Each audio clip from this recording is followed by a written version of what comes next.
Kryetaria e Bashkisë së Vlorës Brunilda Mersini inspektoi gjatë kësaj të hënë nisjen e punës për parkimin nëntoksor në sheshin përpara Universitetit të Vlorës Ismail Qemali. Bashkia do ta ketë në administrim këtë parkim, ndërsa sipas kryebashkiakes, përfitues do të jetë edhe Universiteti i Vlorës. Mersini theksoi se për sezonin turistik, Vlora do të ketë edhe disa parkime të reja, të cilat do të menaxhohen po nga bashkia, ndërsa shumë shpejt, si parkimi që ka nisur tashmë përpara Universitetit të Vlorës Ismail Qemali, do të ndërtohet edhe një tjetër në hyrje të Lungëmarrës, apo thëndryshe në sheshin e madh të shëndetores bregdetare. Ky është një investim i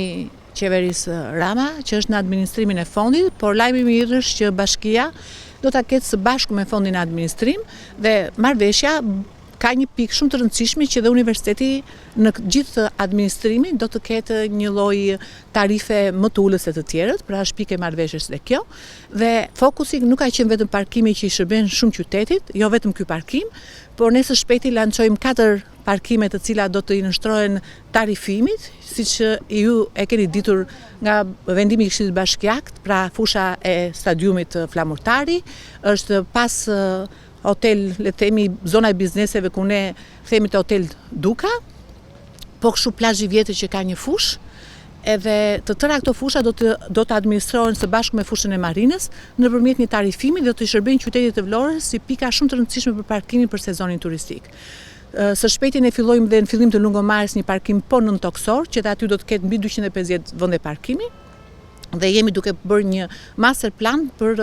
parkime kudo ku ka toka të cilat mund t'i nënshtrohen projekteve të parkimit. Kryebashkiake e Vlorës Brunilda Mersini theksoi se pas përfundimit të projektit të parkimit, sheshi përpara Universitetit të Vlorës Ismail Qemali do të rikthehet në gjendjen e mëparshme, ndërsa në këtë zonë do të ndërtohet një lulishte e një formati tjetër. Ju e kuptoni që kantini i ndërtimit kërkon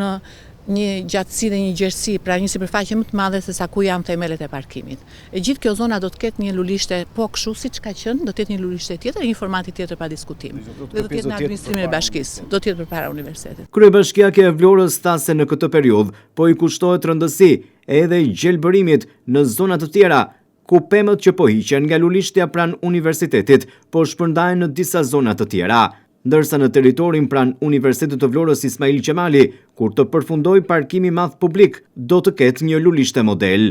Këtu nuk ka qenë vetëm fokus parkimi, po siç e shikoni ne kemi dashur që të ruajmë të gjithë bimësin këtu, duke zhvendosur palmat në bazë të protokolleve strikte të mbjelljes së tyre, diku tek pjesa e lulishtes së re të Volës. Dhe pjesa tjetër e palmave janë mbjellur në bazë të protokolleve, siç e theksova sepse janë shumë të rëndësishme, edhe pjesa e Lungëmarrës. Lungëmarrja së shpejti do të vazhdojë nga pjesa pas vefës edhe rigjallërimin e tapetit të barit dhe shtimin e numrit të pishave në gjithë gjerësinë dhe gjatësinë e vet të Lungëmarrës, dhe këtu me mbarimin e projektit do të ketë një lulishte tjetër e cila është projektuar dhe ka një bimësi që do ta mbajë këtë pjesë edhe si pikë destinacioni, sepse lulishtja do të ketë edhe në vazhdimsinë e vet dhe në terrenin e fundit të vet, edhe disa tualete publike të cilat janë kërkuar me kohë në qytetin e Vlorës, dhe duke qenë se ky projekt i përfshin, kemi menduar që ky projekt të jetë në gjithë zonën të përfshijë këto tualete. Ne po kujdesim që çdo pemë të cilën po e shpëtojmë, sepse ka dhe disa pemë të cilat ju i shikoni që janë shumë vjeçar dhe janë të pamundura për tu rivendosur në një vend tjetër, po të gjitha pemët të cilët mund t'i rivendosim, po përpiqemi që në bazë të protokollit që kanë bimët dhe pemët, t'i mbjellim diku tjetër.